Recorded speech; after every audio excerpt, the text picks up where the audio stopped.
বগুড়া জেলার বিখ্যাত নাট্যশিল্পী জনাব মতিউর রহমান মাস্টারের সাহেবে একটি ডায়লগ শুনেন। কি প্রস্তাব পাঠিয়েছে গোলাম কাদের? প্রস্তাব না যাব না, গোলাম কাদের আপনার ভ্রাতুষ্পুত্রী কোহিনূরকে বিয়ে করার প্রস্তাব পাঠিয়েছে। কি বলো?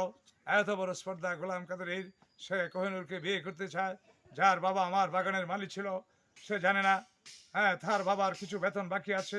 গোলাম কাদেরকে গিয়ে বলবে সে বেতনটা যেন নিয়ে যায়। জনাব, আপনি পাত্র দিবেন না, পাত্রী দিবেন না, কিন্তু আমার প্রভুকে অপমান করার অধিকার তো আপনার নেই।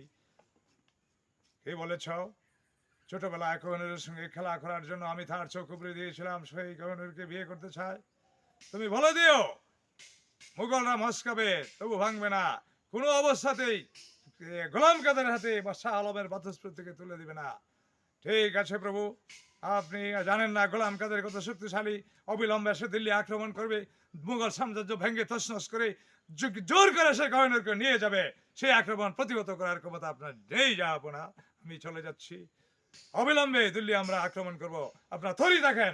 ঠিক আছে।